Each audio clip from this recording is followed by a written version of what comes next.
Well, I'm joined now by the Prime Minister of Qatar, who is also the Foreign Minister, so thank you for joining us. This has been a difficult 36 hours for you and for the people of Qatar, so I very much appreciate your time. The Israeli attack on Qatar yesterday, local time, 3:40 in the afternoon, has been roundly condemned, variously described as treacherous, shameful, an action that risks further inflaming this region. You described Israel's action as state terrorism. What do you make of the timing of the attack? Well, look, first of all, Becky, I think that if we look at the pattern of Netanyahu's action since the war started after October 7th, it's been like in a very systematic way trying to undermine any chance of stability, any chance of peace, and any chance of retrieving his own hostages. And these attempts, like we witnessed them in many occasions throughout the negotiations.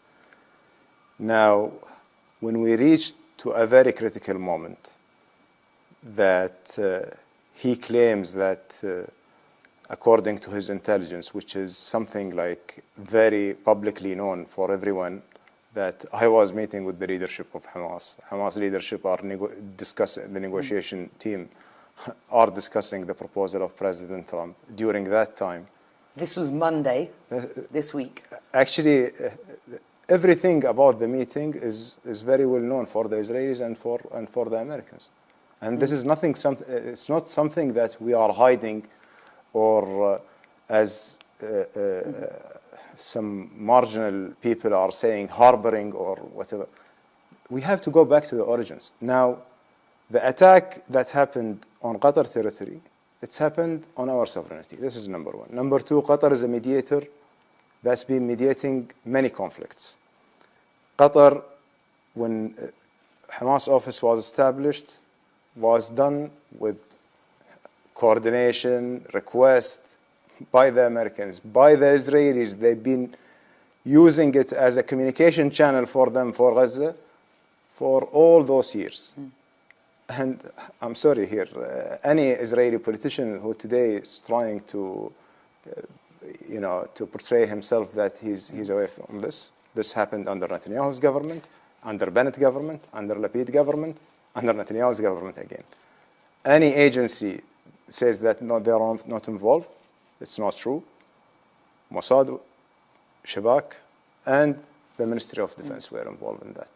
So there is no justification that this is considered harboring terrorism or whatever. These reckless claims. Now, does that justify for Netanyahu to come and attack a sovereign nation that hosts a negotiation that discussing a paper that's submitted by the United States? It's not only an undermining for our sovereignty and infringing our sovereignty. It's undermining for the entire negotiation. It's undermining for the U.S. effort.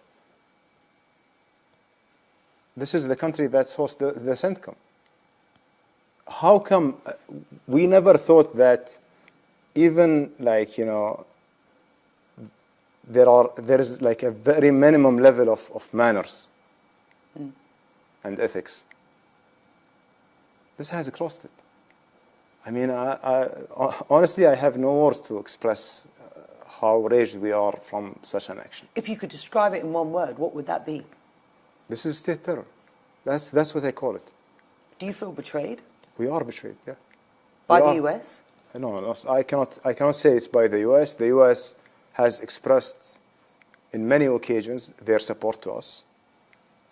The US, the president, right after the attack, he spoke with His Highness the Emir, and he was very clear that this is unacceptable, and he's not agreeing with such a thing, and he was never informed about it. And the moment he was informed, he asked his official to inform us. Unfortunately, this information came too late, which is 10 minutes after the attack, as I stated yesterday. But when we were dealing with the Israelis as parties, we were thinking that we are dealing with like regular parties. But Netanyahu, he has no limits. Let me drill down a little bit on exactly what has happened here then, because I asked about the timing of this attack, because it came at a very crucial time. You personally met with the chief negotiator for Hamas on Monday evening. You pressed Khalil al-Khaya to get Hamas to respond positively to the latest US initiative for a ceasefire and a hostage deal. And your team, as I understand it, then worked through the night on the phone with senior Israeli negotiators. And by Tuesday evening, you were expecting to get a response from Hamas. The Qatari negotiation team would have been together with the Hamas negotiation team, and you're expecting to get a response. Let me ask you, do you believe that response would have been an agreement had this attack not happened an hour and a half before that meeting was supposed to take place? I cannot predict, but what I know that as the meeting that took place between me and the negotiation team from Hamas, I was very clear that there is no positive response on this. I think we are going to run out of chances.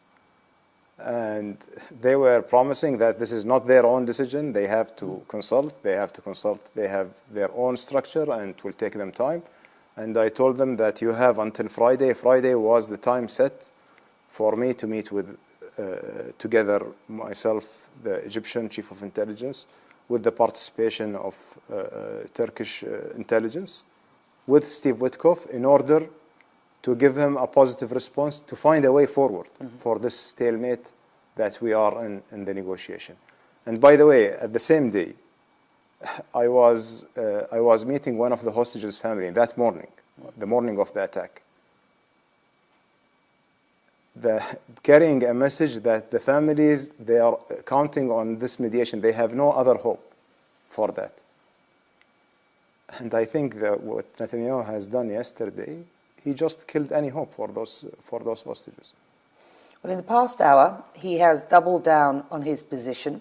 He has said, and I quote the Israeli Prime Minister here, "I say to Qatar and to all nations who harbor terrorists," his words, not mine, "you either expel them or bring them to justice, because if you don't, we will." Do you take that as a threat of further action here? Well, we don't accept, first of all, such a threat coming from someone like Netanyahu, and he's calling about bring them to justice. He needs to be brought to justice. He's the one who's wanted to the ICC. That's number one. So I think that someone like him trying to lecture the world about the law, he's breaking every law. He broke every international law. He's starving people in Gaza. He's doing all these rogue actions in the entire region. What's next? What's next for him? You've described him as a narcissist. What do you mean by that? Well, I have no other explanation, because the act itself, I mean, the significance of this act, there is no human mind can just absorb it. You know, we were thinking that we are dealing with civilized people. That's the way we are dealing with others. And the action that he took, it's very, like, I cannot describe it, but it's a barbaric action.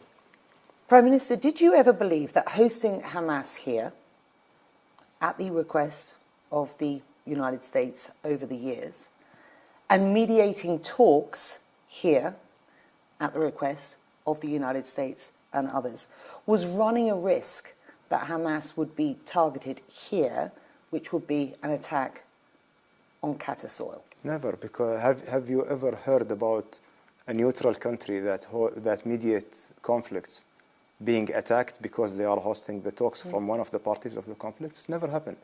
Do you expect such a thing happening from, a very simple example, Taliban office was here in Doha and the US were negotiating with them.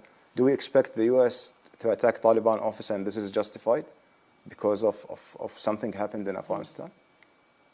This is never like, this is setting a precedent. Today, we are not seeing that what happened to Qatar is just happening to just, it's not about our sovereignty. It's about the international law. Like, it's been put in question.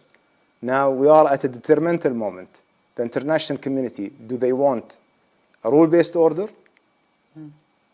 Or they want just a chaotic world? What we are seeing in our region right now, that's what this Prime Minister is leading us to, a chaotic world. And there is nothing stopping him. We know that 5 members, at least, of the Hamas delegation were killed in that residence, and a Qatari security official who was detailed to that residence was also killed. And as I understand it, there are others who are injured quite seriously, including other Qataris. The chief Hamas negotiator, Khalil al-Khaya, though, who was the target, or at least one of the targets of this attack, a man, again, that you met last Monday, is, as we understand it, still alive. Is that the case? And if so, what is his condition, sir? Well, first of all, the first identified body who was killed in that attack was a Qatari officer, 22 years old, who was on duty to protect the facility as any other facilities that we have in Doha. That's number one. Number two, the identified bodies also of the other Palestinian killed, they are staffers who are working with them in Clark's work. These are not high-level members of the Hamas delegation. Were they not there at the time? So, I mean, until now, we are trying to identify if there is any other one missing. There are people who are injured. There are some of them, there are Qataris who are in a severe, in a very dangerous situation. There is another Qatari officer. He's in a very critical position. We pray for him. But I don't know. I mean, like, going back that he is targeting, and this is justifying for him to target, like, if he has something with Hamas or Hamas leaders, justifying that targeting them in another sovereign nation, just compare it to any other act. How do you see the world react for other countries, other states who are conducting an operation in other nations' sovereignty to target someone that they wanted? He has said you either expel them, Hamas, or bring them to justice, because if you don't, we will. We've talked about whether you see that as a threat. Where are the Hamas members right now, and will you shut down their offices? It's a question that has to be asked. And because I want to ask you about the future of these talks at this point. This is actually right now we are reassessing everything about the whole process. We are in a very in a very detailed conversation with the United States government, and we need to understand what will be the way forward, because such a thing is unacceptable. And as I told you, it wasn't for us. It is attack on our sovereignty. It's attack on our nation, but it's an attack on the entire region. Today, the entire GCC region is at risk. GCC is one of the most important allies of the United States in the Middle East. The leaders around the world, everyone is calling us shocked with such an act. If Netanyahu believes that he will never be held accountable, and he continues such a statement by just throwing these statements and threatening countries, I don't know how the world want to deal with it. Our sovereignty, we will protect it, we will defend it to the end. So the future of these talks at this point, not clear. I mean, I don't have an answer for this, because really I don't see, I see a meaningless talk. Right now what we are doing, And I think that I've been rethinking even about the entire process for the last few weeks, that Netanyahu was just wasting our time. He wasn't serious about anything. What about Khalil al-Khayr and the Hamas delegation there? Were they also wasting your time? Well, actually, look, to be very open, the position that we brought them from to the position that we got on August 18th in Egypt, in Cairo, was far from their initial position. That's number one. Number two, we have to go back to the last ceasefire. The last ceasefire that was brokered by Qatar, US, and Egypt, and guaranteed by those three mediators, supposed to hold the talks on day 16. Israel never showed up for these talks. They broke the ceasefire, and when they became interested in the talks, they came here, and they started to put proposals which was very obvious that Hamas will refuse. So, you know, I will not be in between, you know, the game of tactics of the Israelis or Hamas. I'm at the end of the day, I'm a mediator, I'm a facilitator, I'm trying to facilitate those, so I'm trying to bridge those gaps. And what we see, the progress in the position in August, I think that was significant progress. Unfortunately, Netanyahu declined again, and he never responded to that. And they came up with this new proposal, which also was far away from what was proposed in August, what was accepted in August. And they were asking us to pressure Hamas, and we were pressuring them.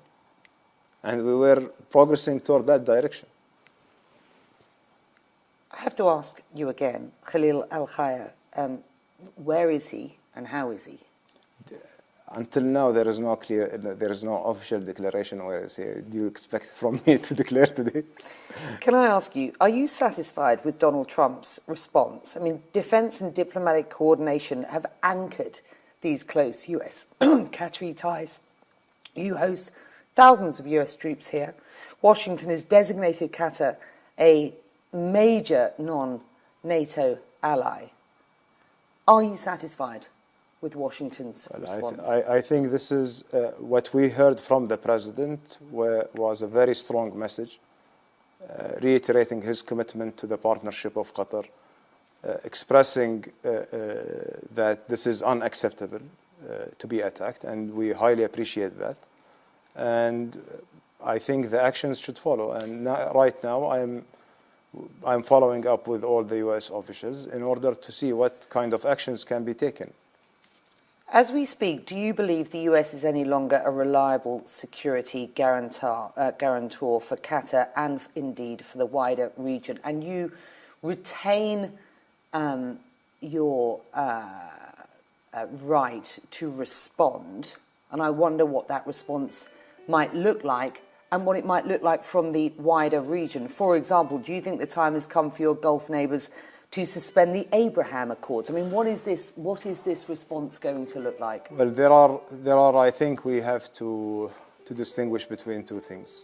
There is a response that will be from Qatar, and Qatar, the first resort for a civilized nation, as any other civilized nation, is international law. And that's what we are going to resort to. And there is a response that will happen from the region. And this response is currently under consultation and discussion between the other partners in the region. We are working on Arab Islamic Summit that takes place in Doha in the next few days. And we will decide there what kind of actions we will be taking. Is it, though, time to suspend these Abraham Accords and not to look at an ambition, which is normalization with Israel going forward? Should there even be a two-state solution? I will not comment on behalf of other countries. The president of UAE, Sheikh Mohammed, His Highness Sheikh Mohammed, was here this morning, and he expressed his unlimited support for Qatar, and he put everything in our disposal. And we are not going to ask anyone to take a decision on behalf of them. They are a sovereign nation, and they decide what to do and what not. There is a collective response that should happen from the region, and this collective response, we are hoping for something meaningful that deter Israel from continuing this bullying. Last question to you. There is a growing narrative in the region that Benjamin Netanyahu is the biggest threat to this region. Do you share that? Right now, name for me, it's not in the region, name for me any other country in the world that bomb 7 different nations at the same time, bomb ships in the middle of the Mediterranean. You're talking about the Gaza flotilla, of course. Israel hasn't taken responsibility for that. Without being held accountable. What I mentioned yesterday, what Netanyahu is doing, he is leading this country as a rogue state, and this cannot be acceptable for us in the region. If we are talking about a Middle East, that peaceful Middle East, he's claiming that always that he's the one who is threatened. He's the one who is threatening every other nation. None of our nations has represented a threat for him, nor for his people. So why he claims that he's the man of peace while he's doing the opposite? Does the world believe that? I think we are in a very detrimental moment in this region. This gentleman is claiming that he has a message from God, from somewhere, that he will create a greater Israel, and there is a new Middle East that he is shaping. And this GCC became part of his manipulation today. This is a very dangerous precedent. I don't think it's acceptable for anyone. It's not acceptable for us, nor acceptable for any of other GCC nations, and shouldn't be acceptable for the world. With that, I'm going to leave it there. We thank you very much indeed for joining us. Thank you. Thank you, Becky.